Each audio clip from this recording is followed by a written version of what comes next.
Hello, everyone. Welcome back to today's story. In this episode, we step into one of the most tense and emotional confrontations yet, as CEO Hung accompanies James to face his father, Mr. Huan. What begins as a long overdue conversation soon turns into a painful unraveling of buried secrets. As James finally demands the truth behind his father's harsh treatment and the reason his love with Diep was forbidden, hidden connections to the past slowly surface. This is not just a clash between father and son. It's a battle between control and honesty, fear and courage. Stay with us until the end to witness how this confrontation changes everything. And don't forget to subscribe to help us reach 10,000 subscribers. Your support truly means the world to us. The late afternoon sky feels unusually heavy as CEO Hung and James stand in front of the old family house. Dark clouds drift slowly overhead, not threatening rain, but carrying a quiet weight that presses down on James's chest. This place hasn't changed much. The same iron gate, the same cracked tiles, the same faded paint on the walls. But for James, it feels colder than ever. Every memory tied to this house comes rushing back. Discipline disguised as love, control mistaken for protection, and silence enforced as obedience. Hung senses James slowing his steps. He stops, turns slightly, and looks at his younger brother with calm but steady eyes. "We didn't come here to fight," Hung says quietly. "We came here to understand. Whatever happens, I won't let you face it alone." James nods, swallowing hard. He's faced hostile boardrooms, brutal negotiations, and the humiliation of losing everything he once built.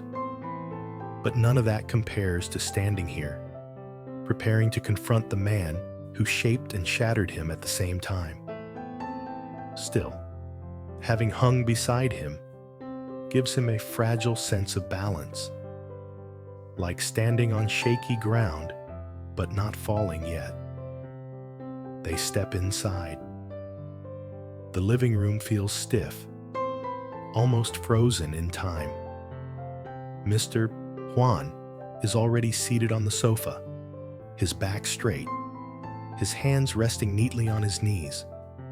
His expression is stern, unreadable, the same expression James has seen since childhood whenever he failed to meet expectations.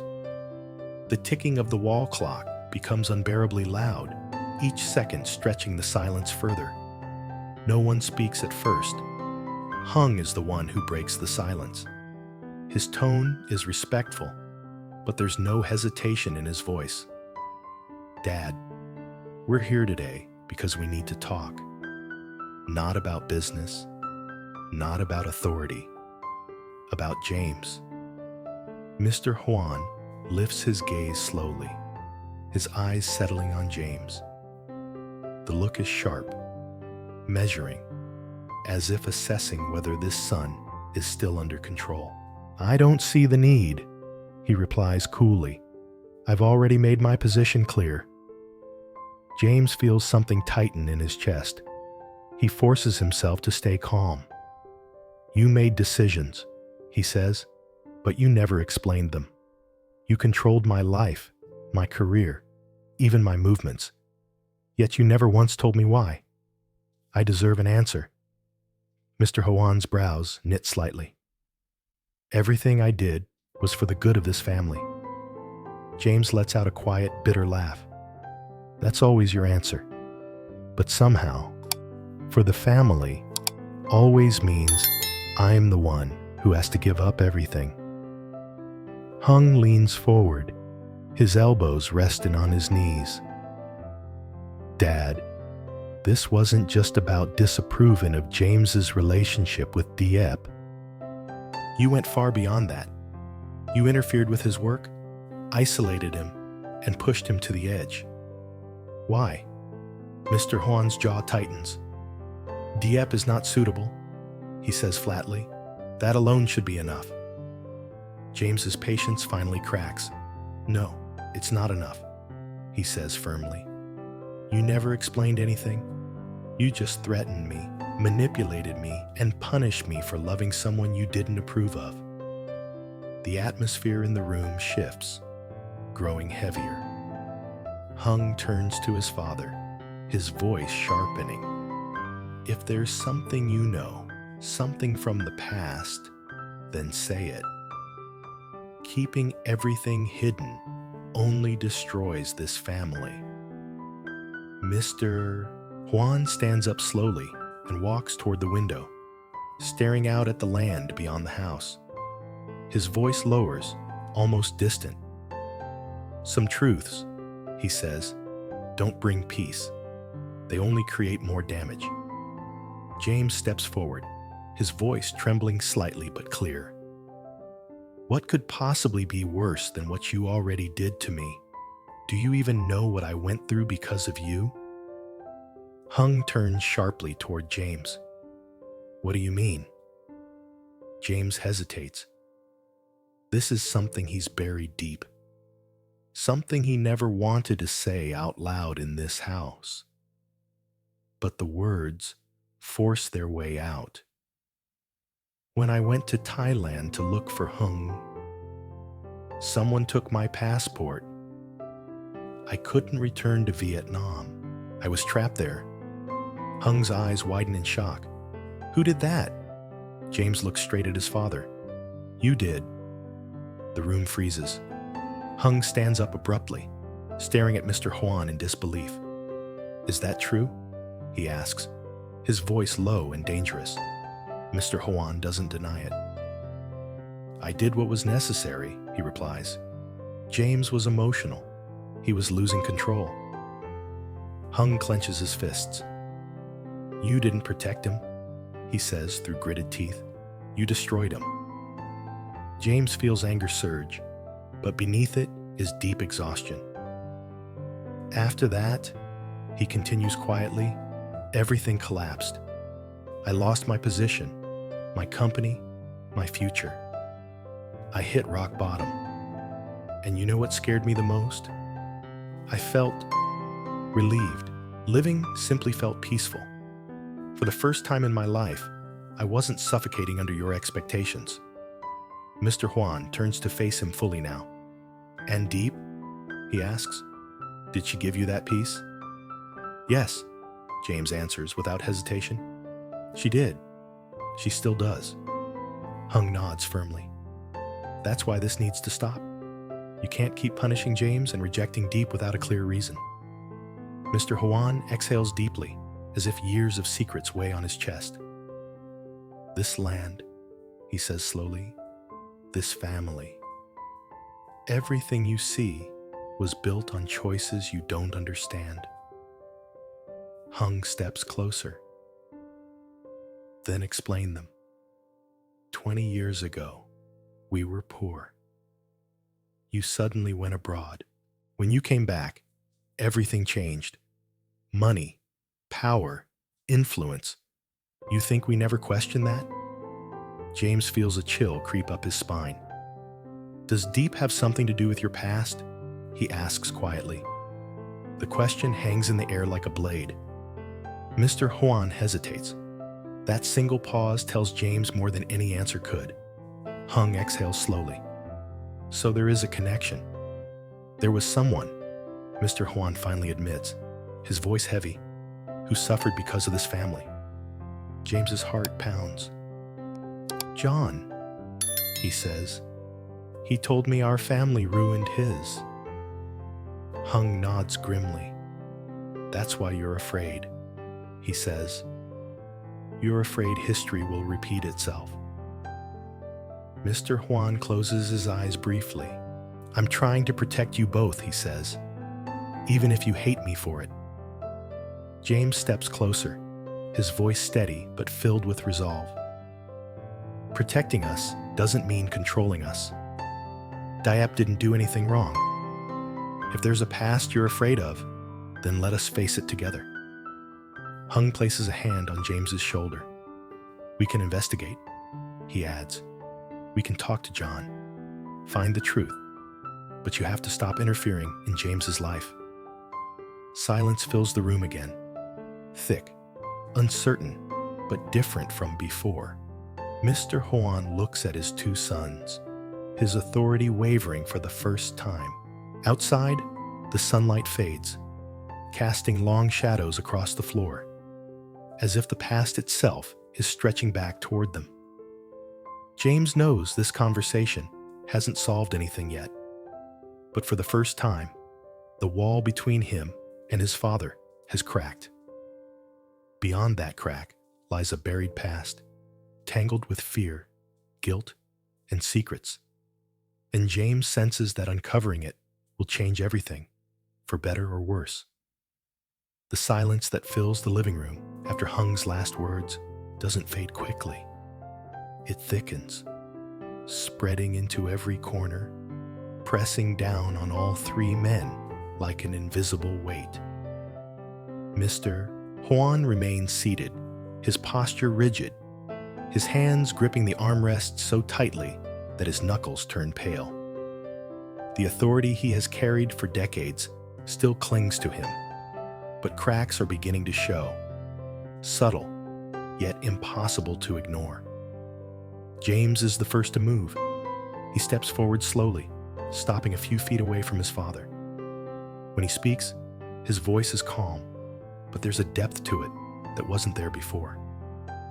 "Dad," he says, "I've already lost everything you valued. Status, power, money. There's nothing left for you to take from me. So please, stop hiding. Tell me the truth." Mr. Huan looks up at him, startled by the lack of anger in James's tone. For years, he has expected rebellion, accusations, or silence. What he didn't expect was this quiet insistence, this refusal to back down without shouting. "The truth," Mr. Huan repeats, almost to himself. He leans back slightly, his gaze drifting toward the ceiling. "You think truth is a single story. It's not. It's a chain of mistakes that can't be undone." Hung steps closer, standing beside James. "Then let us see the whole chain," he says firmly. "We're not children anymore." A long sigh escapes Mr. Huan. It's the kind of sigh that carries years of regret. "When I was your age," he begins slowly, "this land meant hunger. It meant debt collectors at the door, whispers behind our backs, and shame every time I looked at my parents. I promised myself I would never let my family live like that again." James listens intently. This is the first time his father has ever spoken about the past without pride. "I went abroad because someone offered me a chance," Mr. Huan continues. "Not a clean one. It involved deals, shortcuts, and alliances that weren't exactly legal. At the time, I told myself it was temporary, that once I had enough money, I'd stop." Hung's expression darkens. "But you didn't stop." "No," Mr. Huan admits quietly. "Because power is addictive, and fear. Fear keeps you moving forward, even when you know you should turn back." James feels his chest tighten. "And John's family?" he asks. Mr. Huan's jaw clenches. "They were caught in the middle. My rise came at the cost of their collapse. I didn't destroy them directly, but I benefited from a system that did. When I returned wealthy, I believed money could silence the past. But it didn't," Hung says. "No," Mr. Huan replies. "It waited." James takes a slow breath. "So when John reappeared, he didn't confront me immediately," Mr. Huan says. "He watched. He investigated. And when I realized he was digging into my past, I panicked. I was afraid not just of losing everything, but of you finding out who I really was. Hung's voice sharpens. And Diep? Mr. Hoan hesitates again, then finally meets James's eyes. Diep's family is connected to that past, not as perpetrators, but as witnesses. When I found out who she was, I feared she would become the bridge that brings everything back. James shakes his head, disbelief flashing across his face. So you judged her before you even knew her, he says. You treated her like a threat because of your own guilt. I was trying to prevent history from repeating itself, Mr. Horn insists. You were trying to control it. Hung counters, and in doing so, you nearly destroyed James. James feels anger rising again, but he forces himself to stay grounded. Do you know what it felt like? He asks quietly. To be trapped in another country because my own father decided I couldn't be trusted? To lose my career overnight? To wake up every day wondering what I did wrong? Mr. Hoan flinches. There were days, James continues, his voice steady but heavy, when I felt completely empty. No anger, no sadness, just nothing. The only thing that kept me going was the realization that for the first time, my life was my own. No expectations, no pressure, just survival. Hung turns to their father. You thought you were protecting him, he says, but you pushed him to the edge. Mr. Hoan lowers his gaze. I never meant for it to go that far. But it did, James replies. And now you need to stop. Another long silence follows. The clock continues ticking, marking moments that feel painfully slow. Outside, the last traces of daylight fade, leaving the room bathed in dim yellow light. Finally, Mr. Hoan speaks again. John warned me, he says quietly. He said that if our families crossed paths again, he would expose everything. Not to hurt you, but to force me to face what I'd done. James stiffens. Did he threaten Diep? No. Mr. Hoan answers. He threatened the truth. Hung exhales slowly. Then the truth is inevitable, he says. The only choice left is how we face it. James nods. I won't run, he says. I won't abandon Diep, and I won't live in fear of your past. If John wants to talk, I'll listen. Mr. Hoan looks at him intently. Even if it changes how you see me forever? James answers without hesitation. I'd rather see you clearly than live a lie. Those words strike harder than any accusation. Mr. Hoan closes his eyes, his shoulders sagging slightly, as if a heavy burden has finally slipped. You've changed, he says softly. I had to, James replies. I lost everything you built for me, and in that loss, I found myself. Hung places a hand on James's shoulder, grounding him. Dad, he says, you still have a choice. You can keep controlling out of fear, or you can face the consequences with us. The room is silent again, but this time it feels different. Less oppressive, more uncertain. Mr. Hoan looks at his sons for a long moment, his authority wavering, replaced by something far more human. I won't stop you, he finally says. If you want to meet John, do it. I won't interfere anymore. James feels a strange mix of relief and sorrow. That's all I wanted, he says quietly. Not approval.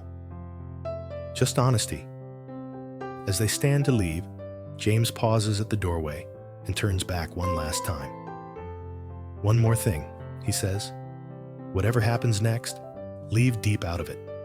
She doesn't deserve to pay for your fear. Mr. Juan nods slowly. I'll try, he says. Outside, the night air feels cool and sharp, clearing James's head. Hung and James walk side by side down the path, the old house shrinking behind them. For a while, neither speaks. Finally, Hung breaks the silence. Are you okay? James nods slowly. I don't know what's coming, he says. But for the first time, I'm not running from it. Hung gives a faint smile. Then we face it together. As they disappear into the darkness, James feels the weight of the past still present, but no longer crushing. It's ahead of him now, an uncertain road filled with truths he can't control. And for the first time in his life, he's ready to walk it. Not as a son bound by fear, but as a man choosing his own future.